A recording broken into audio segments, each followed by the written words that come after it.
Gelombang demonstrasi yang dimulai 4 Mei mengguncangkan kota-kota besar.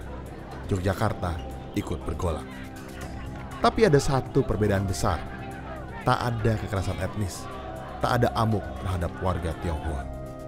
Sementara Jakarta, Makassar, Medan, hingga Solo dilanda kerusuhan brutal, Yogyakarta tetap berdiri, tenang, tegang, tapi terkendali. Apa yang menahan amarah massa? Bukan hanya keberagaman yang sudah menyatu, tetapi juga figur yang dihormati, Sultan Hamengkubuwono X.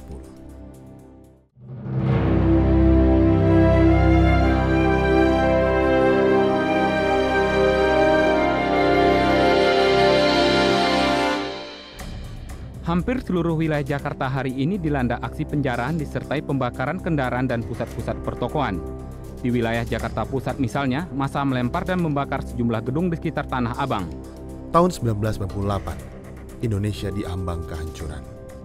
Gelombang demonstrasi yang dimulai 4 Mei mengguncangkan kota-kota besar. Yogyakarta ikut bergolak. Tapi ada satu perbedaan besar. Tak ada kekerasan etnis, tak ada amuk terhadap warga Tionghoa. Sementara Jakarta, Makassar, Medan, hingga Solo dilanda kerusuhan brutal, Yogyakarta tetap berdiri, tenang, tegang, tapi terkendali. Apa yang menahan amarah massa? Bukan hanya keberagaman yang sudah menyatu, tetapi juga figur yang dihormati, Sultan Hamengkubuwono X. Meski di Jogja masih berlaku aturan diskriminatif, seperti instruksi Wakil Gubernur DIY 1975 yang melarang warga non-pribumi memiliki hak atas tanah. Namun, harmoni tetap terjaga. Samsu Rizal Panggabean mencatat dalam konflik dan perdamaian etnis di Indonesia, warga Tionghoa di Yogyakarta telah berbaur lama, hidup sederhana, dan menjauhi eksklusivitas. Di sisi lain, Wali Kota R. Widakdo menghimbau warga agar tidak terpancing provokasi luar. Di samping itu, peran Sultan Yogyakarta dianggap penting dalam mencegah terjadinya kerusuhan anti-Tionghoa di kota ini pada tahun 1998. Saat itu Sultan Hamengkubuwono X memilih diam. Ia masih menjabat sebagai Ketua Golkar DIY, partai utama penguasa Orde Baru. Sementara, jabatan Gubernur DIY masih dipegang Paku Alam 8. Namun, gejolak di jalan tak bisa diredam. 5 Mei 1998, ribuan mahasiswa dari Universitas Sanata Dharma memulai long march di Jalan Gejayan dan kawasan DPRD Malioboro. Mereka bentrok dengan pasukan Dalmas, gas air mata, api, dan batu berterbangan. Esoknya aksi makin meluas. Gabungan mahasiswa dari UGM, IKIP Yogyakarta, dan IAIN Sunan Kalijaga turut turun ke jalan. Sekitar 30 mahasiswa ditangkap, bentrok terjadi di banyak titik.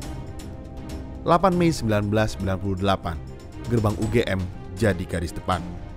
Mahasiswa dan aparat saling serang, molotov, batu, dan gas air mata menyatu di udara. Seorang pengunjuk rasa gugur, Moses Gatotkaca, lulusan ST Akprin. 14 Mei, Jakarta terbakar, Yogyakarta hampir. Tapi hari itu, sesuatu berubah. Sebelumnya Sultan lebih banyak diam. Barulah pada pertengahan Mei 98, Sultan mulai berubah, tulis Samsu. Sultan Hamengkubuwono X dan Ratu GKR Hemas mengunjungi korban luka di RS Panti Rapih dan Bethesda. Sultan sadar, ia bukan hanya penguasa, bukan hanya bangsawan, tapi simbol stabilitas. Masyarakat menanti, dan akhirnya Sultan pun turun ke jalan. Menggunakan jeep terbuka, ia menyapa rakyat, mengajak massa untuk damai, menahan diri, menghindari provokasi. Puncaknya terjadi pada tanggal 20 Mei 1998. Sultan Hamengkubuwono X mengundang rakyat ke alun-alun utara.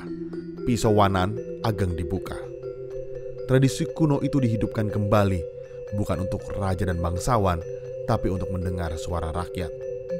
Sultan menyatakan terbuka menerima pisowanan ageng kepada segenap rakyat Jogja, tulis R. Toto Sugiarto dalam biografi politik Habibie. Pisowanan atau tradisi sowan rakyat ke istana Tapi kali ini bukan sekedar simbol. Ini adalah panggilan sejarah.